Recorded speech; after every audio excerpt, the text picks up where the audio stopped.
जो व्हीप महत्त्वाचा आहे आणि ज्या व्हीपचं पालन केलं नाही म्हणून एकनाथ शिंदेसह पळून गेलेले सगळे आमदार हे अपात्र ठरू शकतात. तो व्हीपच नव्हता किंवा तो व्हीप काढलाच नाही आणि तो व्हीप कोणाला माहीतच नाही अशाच पद्धतीने आज एक खोटा बनाव करून तशी परिस्थिती आणण्याचा प्रयत्न केला गेला. परंतु कितीही चालाकपणे ते आणण्याचा प्रयत्न केला असला तरी वस्तुस्थिती बदलता येत नाही की तोच व्हीप ज्याच्याबद्दल आज इथे आक्षेप घेण्यात येत होते तो व्हीप आणि त्याच्याबद्दलची चर्चा सर्वोच्च न्यायालयात ऑलरेडी झालेली आहे आणि त्यामुळे तो व्हीप त्याचं अस्तित्व हे मान्य केलेलं आहे आणि म्हणून आता अस्तित्व नाकारून काही फायदा होणार नाही.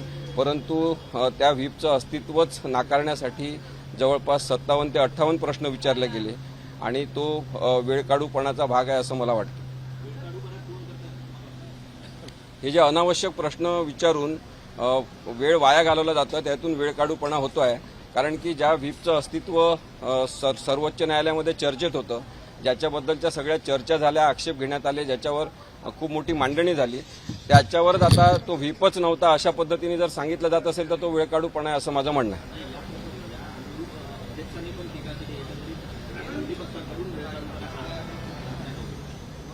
काय होत आहे की जे काही प्रश्न विचारले जातात ते फिरून फिरून तेच ते प्रश्न सतत विचारले गेलेले आहेत. तुमच्यासमोर जर प्रश्न आले आणि त्याचे उत्तर आले तुमच्या लक्षात येईल की एकच प्रश्न व्हीपच्या संदर्भातला सातत्याने विचारण्यात आला. जवळपास 48 प्रश्न असे तुम्हाला दिसतील की जे सारखेच प्रश्न आहे वेगळ्या स्वरूपात विचारले गेले आहेत. आणि म्हणून मला वाटते की वेळकाढूपणा हा प्रश्न विचारण्यातून त्याचे उत्तरं देणं आवश्यक असताना त्याच्यामुळे झालेला आहे आणि म्हणून कायद्याची जी प्रक्रिया आहे ती लांबवली गेलेली आहे प्रश्न विचारून असं माझं मत आहे.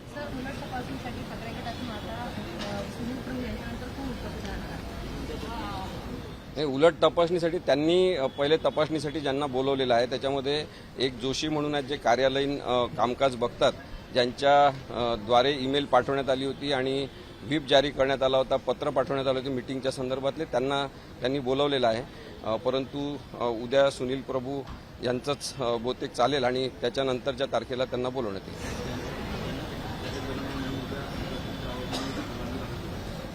परवा त्यांना बरेचसे किडनीचा वगैरे त्रास आहे त्यामुळे जास्त वेळ बसता येत नाही म्हणून त्यांनी अनुपस्थित राहण्याची परवानगी परवासाठी मागितलेली.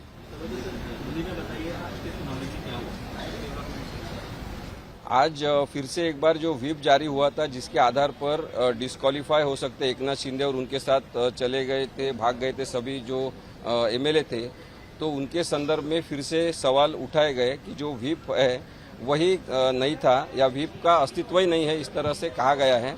और मुझे लगता है कि वो बहुत गलत तरह से जो सवाल पूछे गए उसके भी जवाब बहुत अच्छी तरह से दिए गए हैं और एक स्पष्टता आई है कि व्हीप तो निकाला गया था और व्हीप का अनुल्लंघन हुआ है.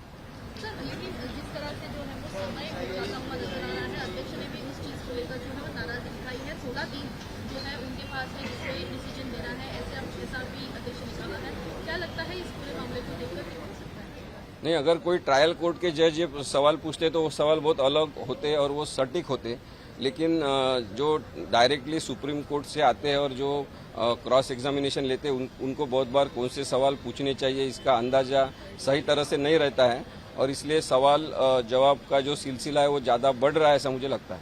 और उसमें सिर्फ सवाल पूछने वाले ही नहीं, जवाब देने वाले भी फिर जिम्मेदार होते हैं, जिसके संदर्भ में राहुल नार्वेकर जी ने अपना आक्षेप और नाराजगी व्यक्त की.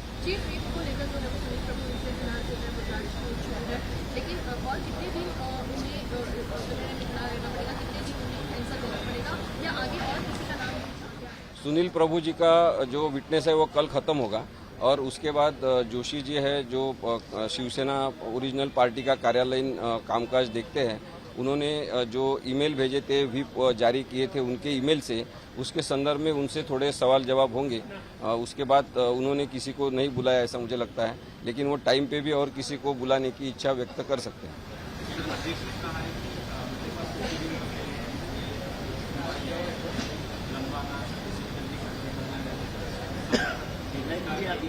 नहीं, अभी क्या हो रहा है कि अभी सभी लोग यानी पहले सिर्फ उद्धव ठाकरे शिवसेना गठ के लोग बोलते थे कि जल्दी सुनवाई होनी चाहिए, लेकिन अभी सभी लोग ये दिखाने की कोशिश कर रहे हैं कि हमें जल्दी खत्म करना है, लेकिन उनके मन में है कि वो प्रलंबित होना चाहिए. क्योंकि सुप्रीम कोर्ट ने डाटा है, पहली बार इतिहास में ऐसा हुआ है कि 1985 में जो 10th शेड्यूल आया है उसमें पहली बार हुआ है कि किसी विधानसभा अध्यक्ष को सुप्रीम कोर्ट ने डायरेक्शन दिए हैं. तो ये सब जो नामुश्की आई है उसके वजह से दिखाने की कोशिश हो रही है कि हमें जल्दी खत्म करना है। वो सब हिसाब उनका 16 दिन बचे वगैरह सब बराबर हिसाब है, लेकिन जिस तरह से पहले प्रोलॉन्ग किया उन्होंने उसमें उनकी भी गलती है।